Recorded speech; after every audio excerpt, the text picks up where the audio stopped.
Em toda a história, o homem se pergunta se existem outros seres inteligentes no universo. Esta pergunta impulsionou a corrida espacial e levou a saltos tecnológicos maravilhosos. Mas o que aconteceria se a resposta não se encontrasse em sistemas solares distantes? O que aconteceria se descobríssemos que somos visitados por seres de outros planetas? Estamos preparados para uma revelação parecida? Ou cairíamos em um absoluto terror? Hoje, em Contato Extraterrestre. Em 1998, no município de Pinhal, no Brasil, 3 professoras entraram em pânico quando uma luz estranha se lançou contra elas. Será que suas vidas foram ameaçadas?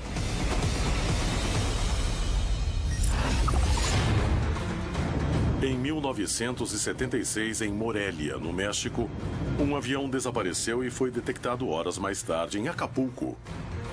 O piloto falava coisas sem sentido e dizia levar uma mensagem extraterrestre. 2 investigadores se dispõem a chegar à verdade deste evento único. O que aconteceu em sua cabine? Em 2012, em Zarzal del Valle, na Colômbia, uma comunidade tranquila começou a viver com medo. Os moradores afirmam terem visto seres que não são deste planeta. O que houve por trás dessa onda de pânico que tomou a comunidade inteira?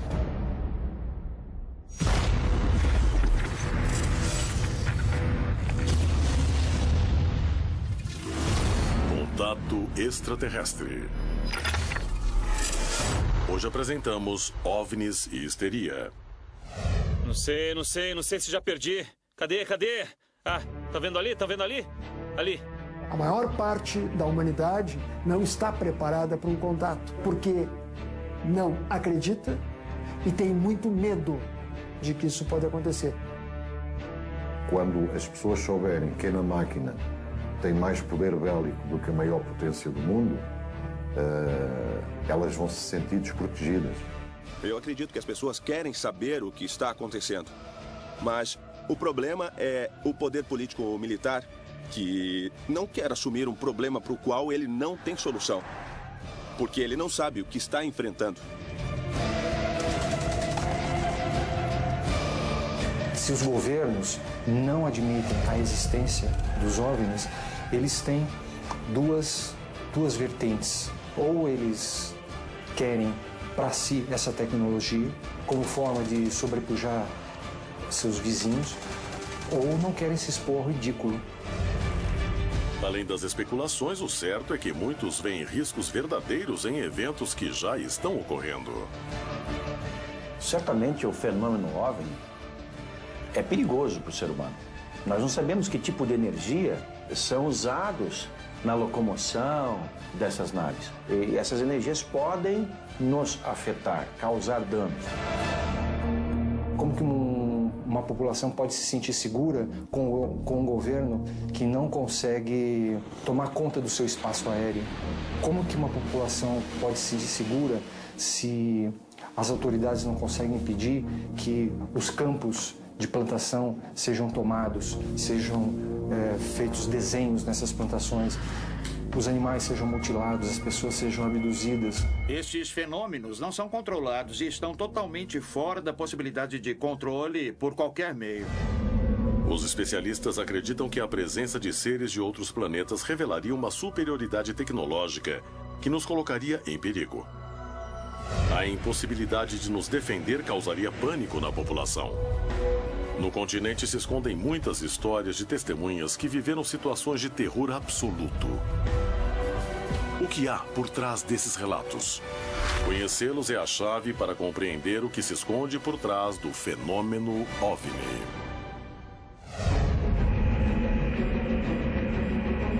Em uma noite fria de 1998, no Rio Grande do Sul, 3 professoras da zona rural foram tomadas por um pânico cego quando uma luz estranha se lançou contra elas.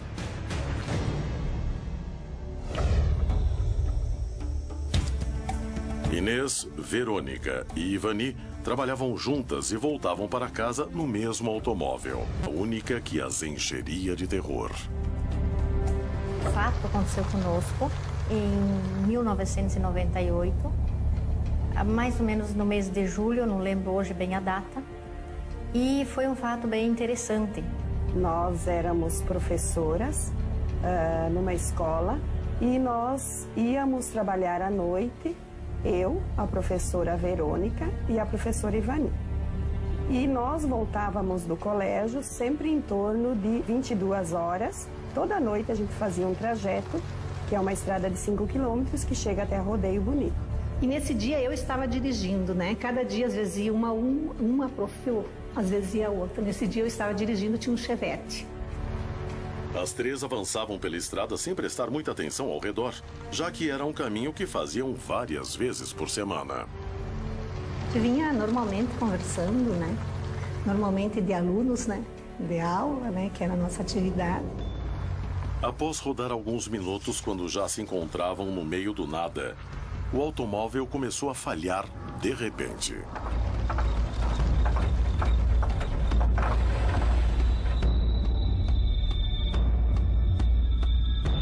Eu senti o carro perder força. Parece que ele estava sendo travado, assim, parecia que tinha um ímã que puxava o carro, que não deixava ele andar. A professora Verônica havia dito que o carro tinha vindo da reforma fazia 8 dias. As três se surpreenderam quando o automóvel parou, sozinhas, no meio da noite e sem conhecer a causa. Não faziam ideia do que estava prestes a acontecer. Acabou de colocar que o carro estava muito bem, agora estava todo, né? E aí aconteceu esse fato e não entendemos o porquê que totalmente, perdeu. Ele parou assim de repente.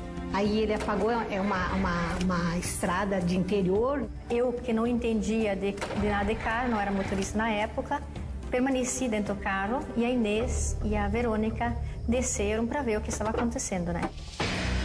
Verônica e Inês começaram a examinar o motor do veículo para ver se encontravam alguma falha.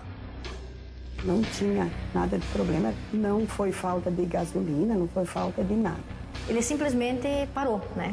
Apenas o pisco foi a única coisa que ficou alerta, né? Ficou ligado. Não tínhamos nem lanterna, nenhum tipo de luz, não tínhamos celular na época, né? Consideraram que fosse uma falha mecânica e decidiram esperar alguém passar para ajudá-las. Mas a noite só estava começando e a falha do carro era o primeiro sinal de que algo estranho estava prestes a acontecer.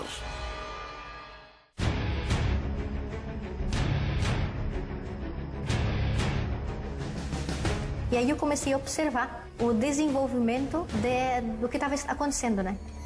E no lado esquerdo da estrada eu vi uma luz muito distante. Concentradas em suas tarefas, Verônica e Inês não prestavam muita atenção ao entorno e às mudanças que aconteciam ao redor. Algo que Verônica se lamentaria mais tarde. E nesse meio a gente estava fora do carro, né? Bem no interior, ali no meio da lavoura, né? E nós três, na verdade, já tinha visto essa luz, né? Essa bola, uma luz, né? Uma luz circular, parecido com um farol, vamos dizer, um farol. Eu só pensava o que poderia ser. No momento eu tinha pensado que fosse um carro distante. Mas depois a gente chegou à conclusão que poderia ser alguma coisa que não era normal do local. Aí, os minutinhos, segundos após, essa luz ultrapassou o horizonte e ficou na altura do céu. E aí eu percebi que era algo estranho. Eu estava meia ansiosa também com o acontecido, que poderia estar acontecendo, aquela luz diferente. Era uma luz de amarelo para um laranja, assim, laranja claro, né? E a gente percebia que ela tinha luz porque era um fogo, né? Ele se mexia, né? E ela meio, flutuava. Aí daquilo eu percebi que ela começava a vagar. Ela subia, ela descia, né? Cada vez ficava mais estranho. Aí eu percebi que vinha em nossa direção. Elas estavam sozinhas no meio da estrada quando uma luz ameaçadora começou a se aproximar cada vez mais. Estavam prestes a viver a história mais impressionante de suas vidas.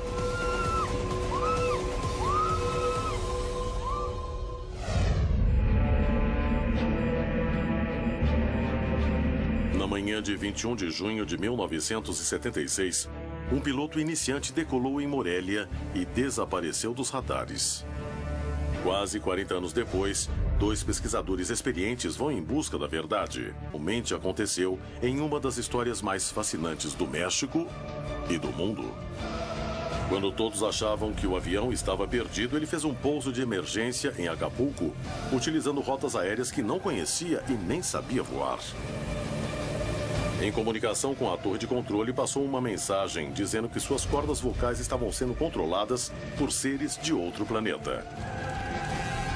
A parte exterior da aeronave contribuiu com mais mistério a esse relato.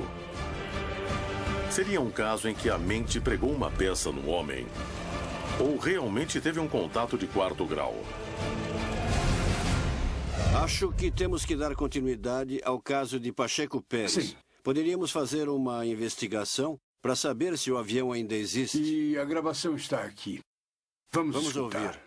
Eu entendi. O piloto não está falando por ele mesmo. Está transmitindo uma mensagem. Vocês estão fazendo isso à distância, através do piloto, correto? Isso mesmo. Ele apenas está falando porque recebeu ordens para isso.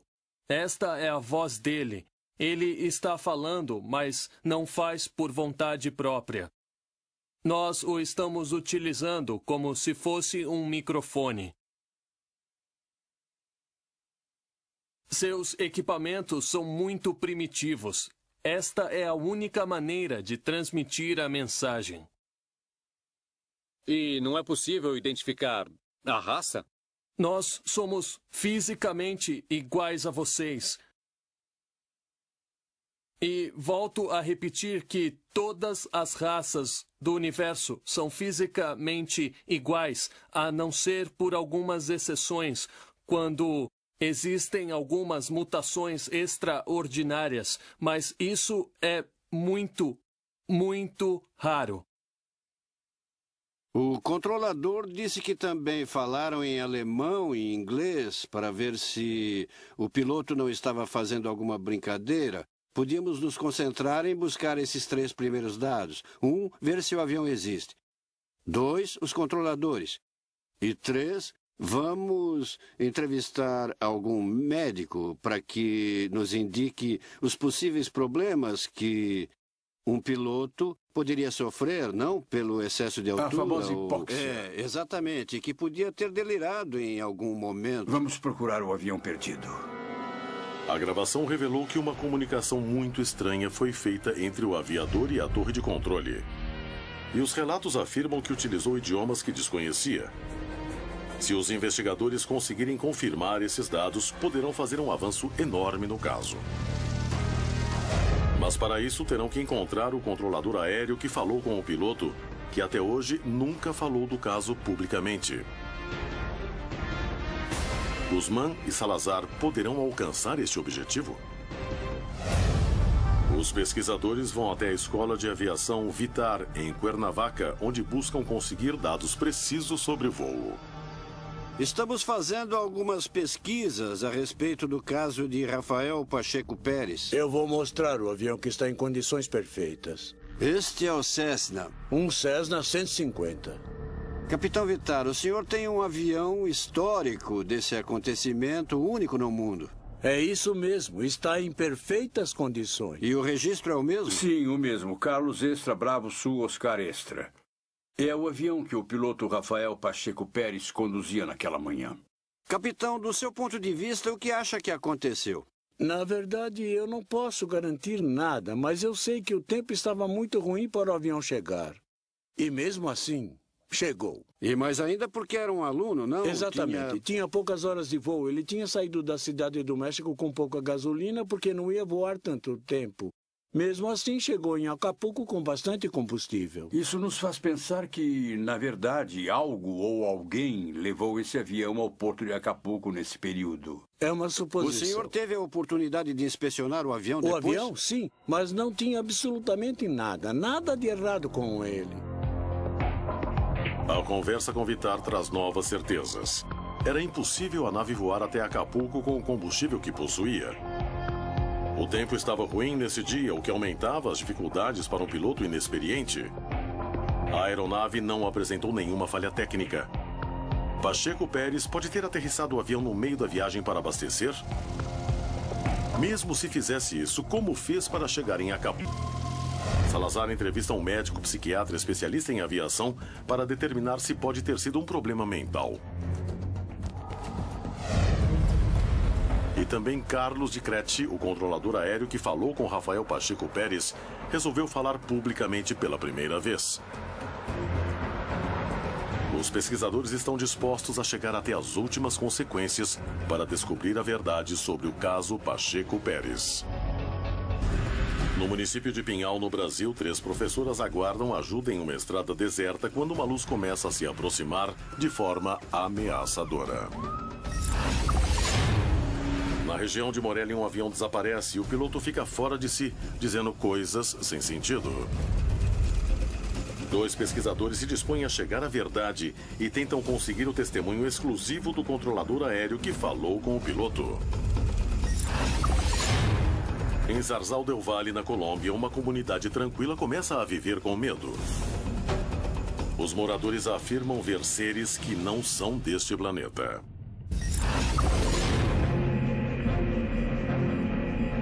Inês, Verônica e Ivani trabalhavam juntas e voltavam para casa no mesmo automóvel. Nessa noite avançavam por uma estrada deserta quando o carro, revisado há pouco tempo, parou no meio do nada. Após alguns minutos esperando que alguém as ajudasse, as 3 começaram a ver uma luz potente e ameaçadora se aproximando.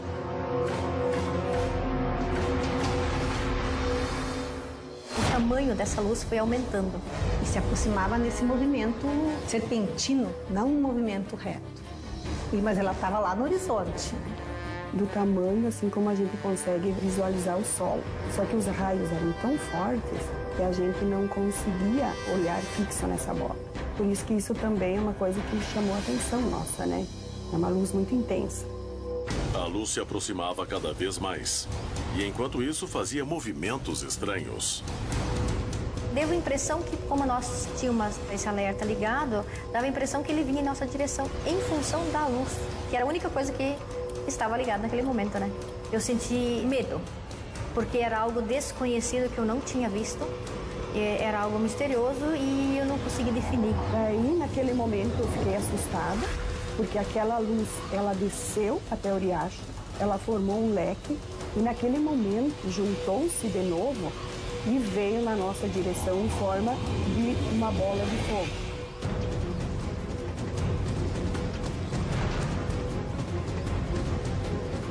Tive a impressão que esse objeto se chocaria com o carro. Eu tentei avisar, só que eu não consegui falar. Em função do choque que eu vi quando aquilo veio muito rápido em nossa direção, eu tentei falar para elas, mas eu não conseguia. Eu corri para dentro do carro e tive muito medo. Ela entrou muito rápido no carro, a Inês também.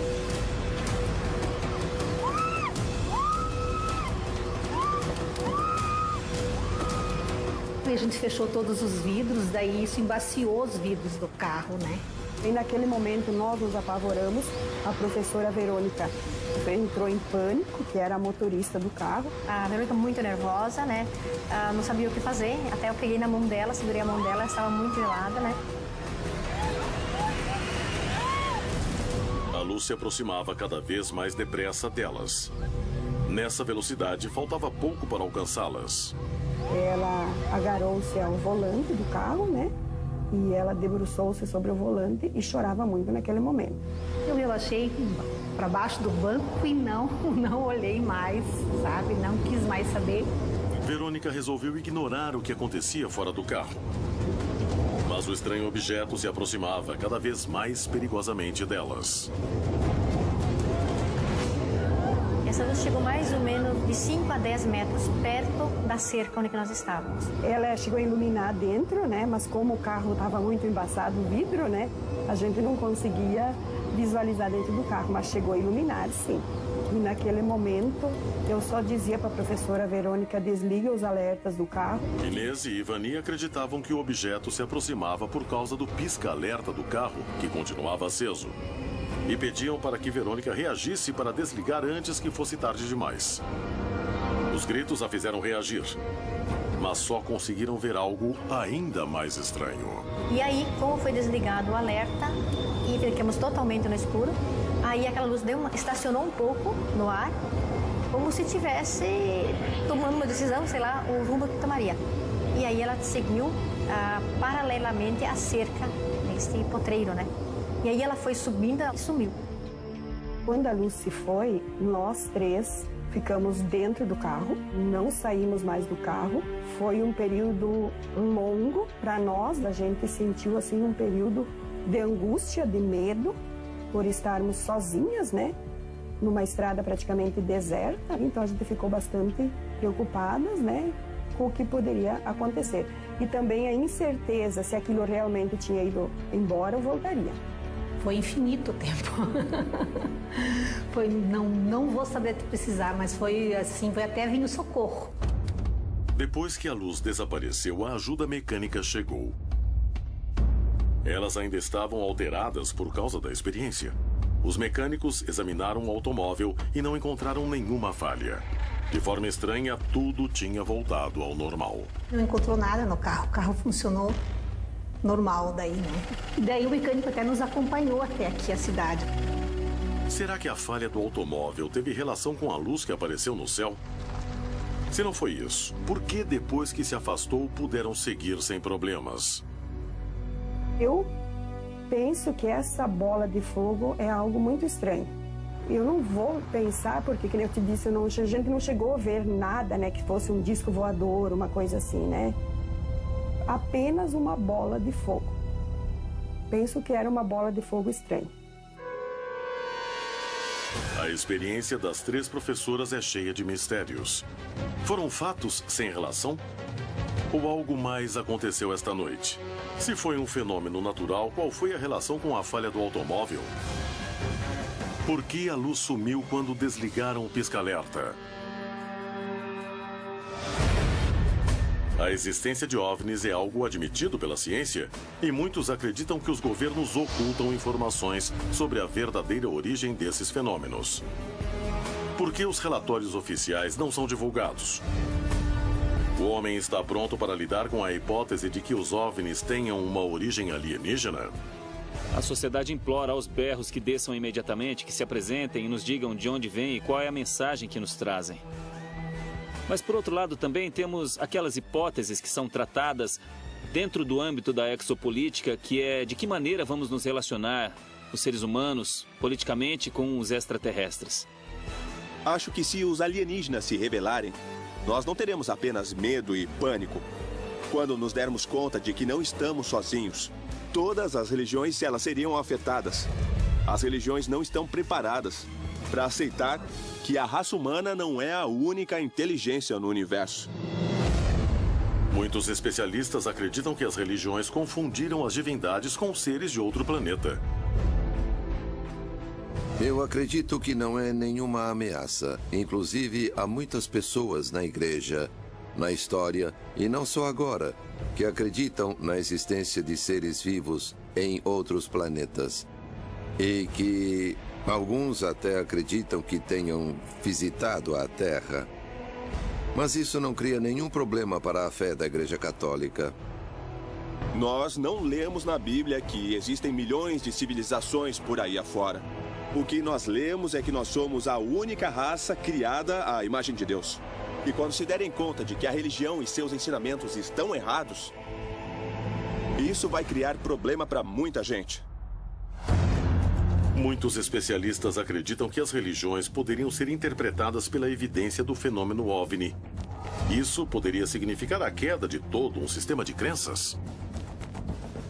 As antigas culturas e todas as religiões nos falam de anjos, de muitos deuses. Na América do Sul falam a respeito de deuses que em algum momento chegaram das estrelas de algum lugar do universo. Se envolveram com os seres humanos e uma hora disseram: senhores, vamos embora, já ensinamos tudo o que precisávamos e agora vamos voltar para o nosso lugar de origem. Mas prometeram voltar um dia. O que será que vai acontecer se, por acaso, esses deuses famosos voltarem? A polêmica em volta do fenômeno OVNI envolve diversas áreas, revelando que seu estudo também permite conhecer melhor a essência do homem. Conhecer a verdade por trás dos relatos de aparições desafia cientistas e pesquisadores de todo o planeta.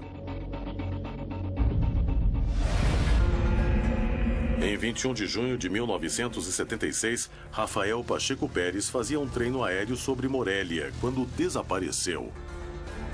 Horas mais tarde, aterrissava em Acapulco com o tanque de combustível quase cheio. Uma gravação revelou uma comunicação estranha com a torre de controle, em que o piloto afirmava que estava possuído por seres de outro planeta. O que houve por trás deste episódio? Foi um ataque de nervos? Existe outra explicação? 40 anos depois, 2 investigadores saem em busca da verdade. Alfonso Salazar entrevista um especialista em medicina de aviação para descartar explicações conhecidas. Doutor, conhecendo o caso de Rafael Pacheco Pérez, qual é sua opinião sobre o que aconteceu? Do ponto de vista médico, eu acho que esse indivíduo, ao decolar com seu avião e posteriormente se ver em condições climáticas difíceis, já estando no ar, provavelmente entrou num estado de angústia muito forte. A angústia o dominou e o envolveu. Nessas condições, ele pode ter criado dentro da própria mente estados como esse que ele experimentou. E nessas condições, entrou num estado dissociativo que se chama transtorno dissociativo, que é quando a pessoa não se lembra exatamente do que aconteceu. O médico contribui com uma informação valiosa para compreender o ocorrido. Segundo sua perspectiva, Pacheco Pérez poderia ter sofrido um ataque de angústia a bordo de seu voo. Mas como explicar o retorno do avião com mais combustível do que tinha ao decolar? E por que falaria em idiomas que teoricamente desconhecia? Carlos Decrete, o controlador aéreo que conversou com Rafael Pacheco Pérez, concordou em falar publicamente pela primeira vez. Ele poderia ser a única pessoa com a chave para compreender o que aconteceu exatamente com Pacheco Pérez. A presença de luzes ou supostos seres estranhos criam uma grande histeria na população. Em Zarzal del Valle, na Colômbia, uma comunidade tranquila começa a viver com medo. Os moradores afirmam ver seres que não são deste planeta.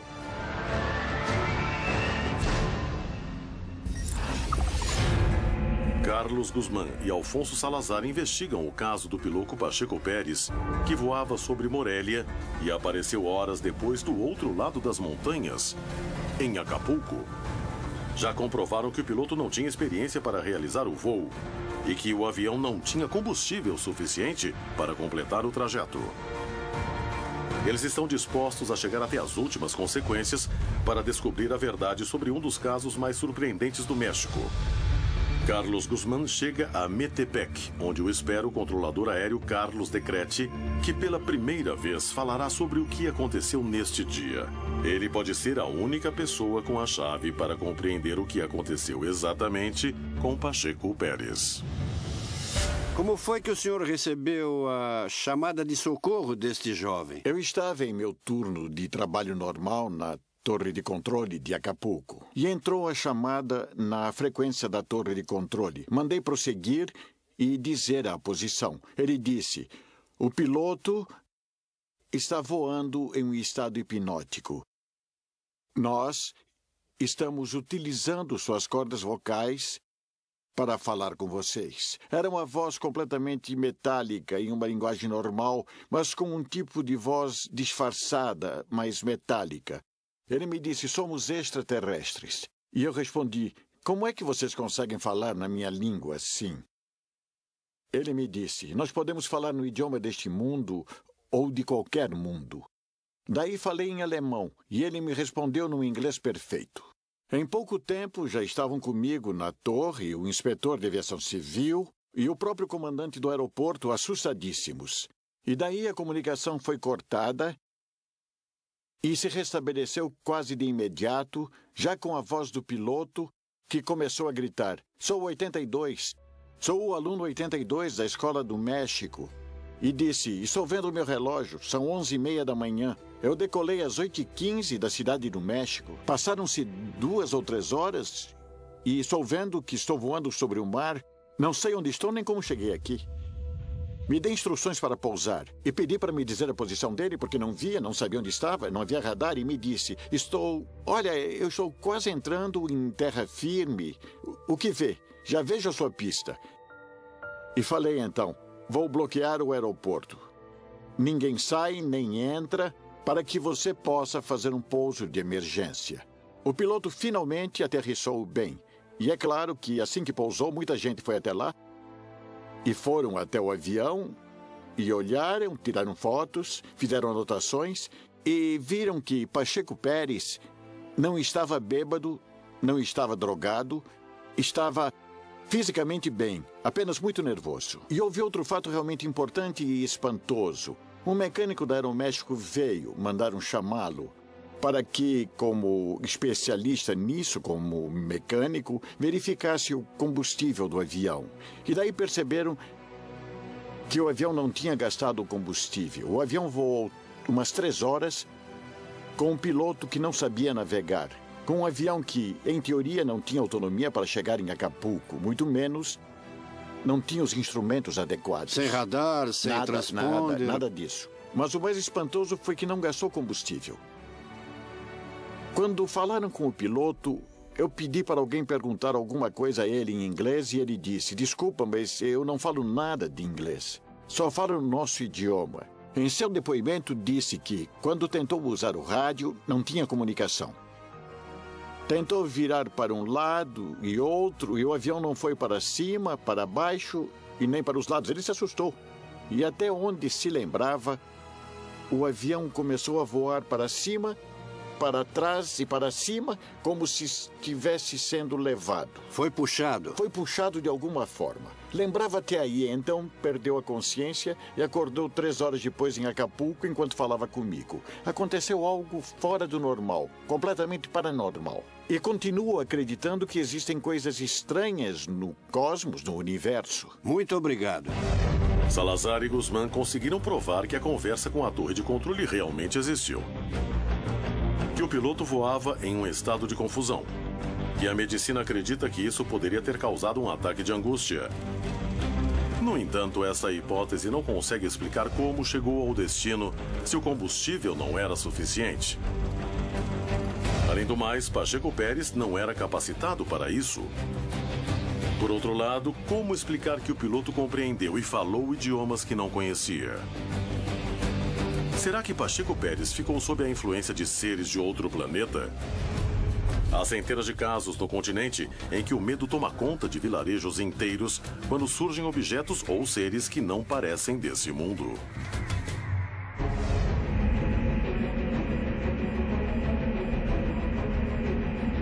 Em dezembro de 2012, os moradores de Zarzal del Valle começaram a viver noites de terror. Segundo eles, se depararam com seres muito ágeis e que não eram desse planeta.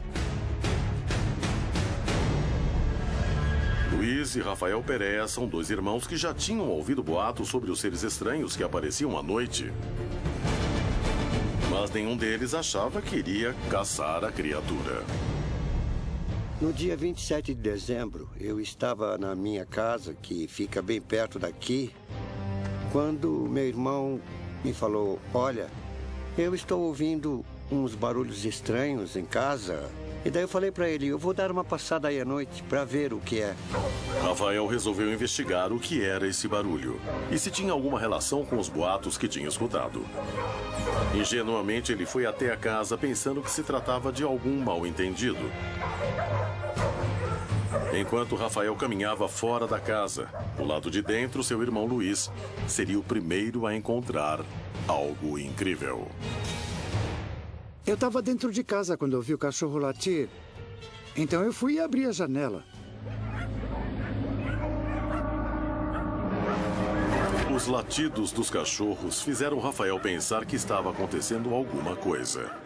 Ele decidiu entrar correndo na casa para ver se eles não estavam em perigo. Os cachorros latiram e eu entrei. Subi e vi uma figura de preto, alta, com músculos, pernas grandes.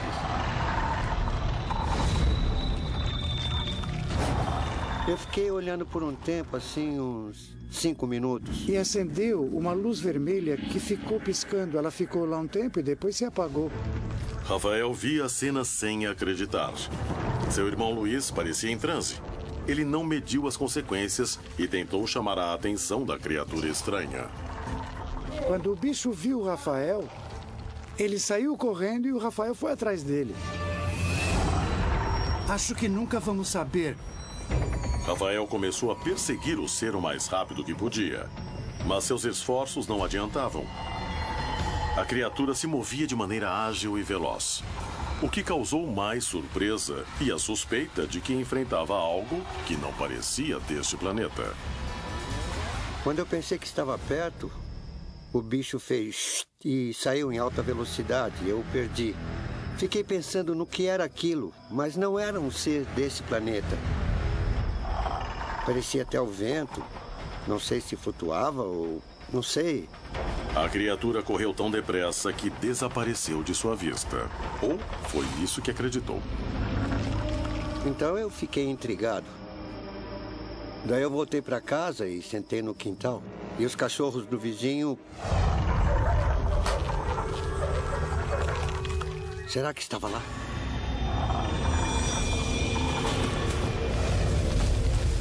E outra vez, o bicho tinha aparecido. E eu fiquei olhando e consegui ver bem.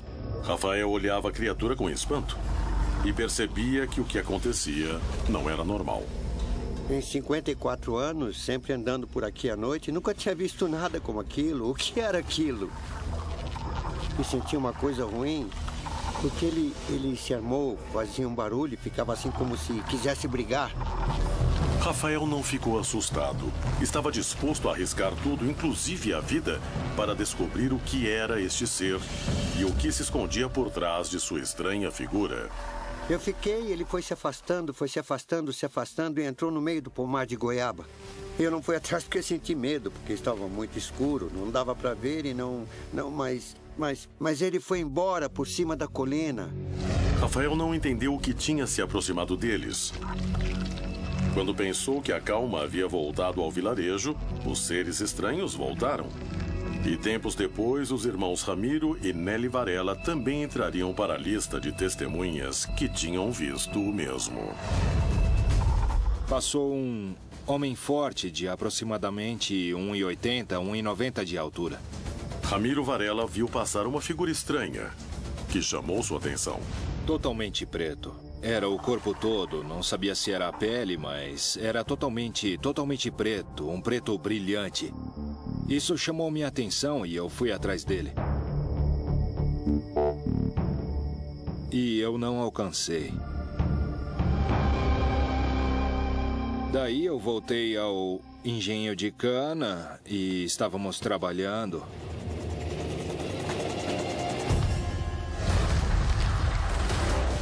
Dez minutos depois, ele apareceu atrás do mato.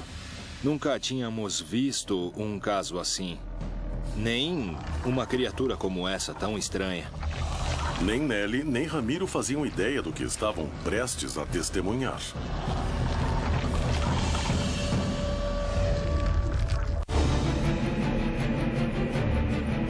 No final de 2012, a comunidade de Zarzal del Valle, na Colômbia, começou a viver noites de terror, diante de boatos de que um ser de aspecto humanoide aparecia à noite.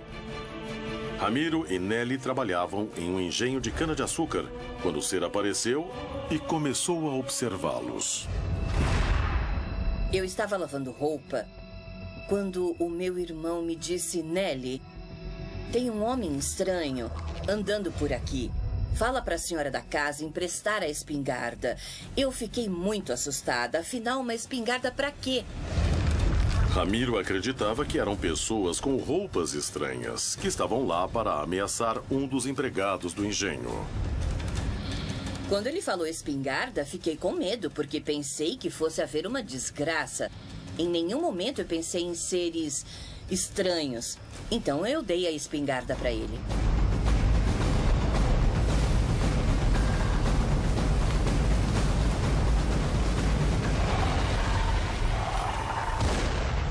Eu dei um tiro. E na mesma hora ele Ele saiu correndo, mas eu não mirei para acertar. Foi só para assustar, para ver a reação que ele ia ter. Mas a única coisa que o bicho fez foi...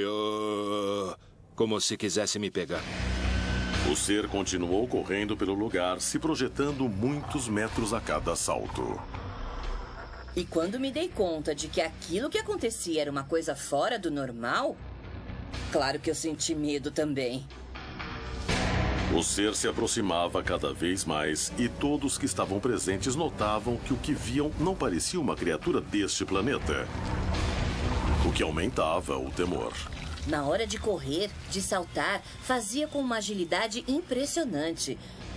Não ouvia o barulho quando caía, mas sentia a vibração como se movesse a terra. Ele começou a correr pela estrada, mas com uma velocidade muito grande. E todos sentimos um temor, um medo mesmo. E nessa época, nos trancávamos 6:30 da tarde. Não queríamos mais sair e o que precisava ser feito era feito bem depressa, porque tínhamos medo de sair de casa. Finalmente saiu de lá tão rapidamente como havia chegado. No entanto, os moradores de Zarzal del Valle ainda têm dúvidas. O que viram? Era mesmo um ser de outro planeta? Não foi um erro de interpretação? Tantos moradores poderiam cometer o mesmo erro? Você muda o jeito de pensar, fica com aquilo na cabeça e você pensa... O que será? Será que é desse planeta? O que chama muito a atenção é por que aqui, o que tem nesse lugar de especial? São seres de outro mundo, de outro planeta.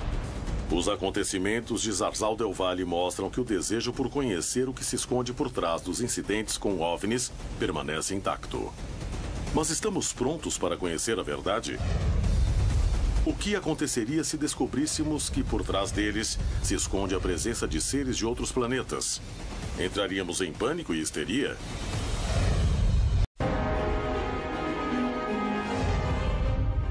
Em toda a história, o homem se pergunta se existem outros seres inteligentes no universo.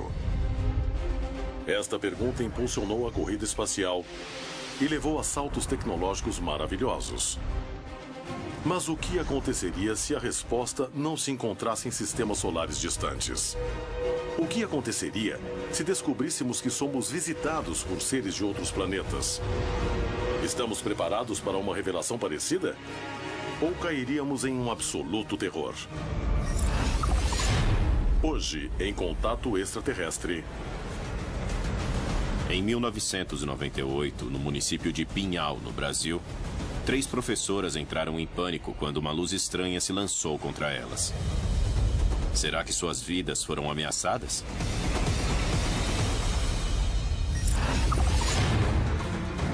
Em 1976, em Morelia, no México, um avião desapareceu e foi detectado horas mais tarde em Acapulco. O piloto falava coisas sem sentido e dizia levar uma mensagem extraterrestre. 2 investigadores se dispõem a chegar à verdade deste evento único. O que aconteceu em sua cabine? Em 2012, em Zarzal del Valle, na Colômbia, uma comunidade tranquila começou a viver com medo. Os moradores afirmam terem visto seres que não são deste planeta. O que houve por trás dessa onda de pânico que tomou a comunidade? Nos destruir. Existe o medo da perda do controle, das carreiras políticas, do jogo financeiro, a perda de, essencialmente, ditar o que nós acreditamos ou não. As testemunhas de histórias que não possuem explicação se repetem pelo planeta todo. A ciência tem interesse em revelar os mistérios do universo. Sem dúvida, o céu continuará despertando a curiosidade da humanidade até que alguém possa responder se estamos ou não sozinhos no universo.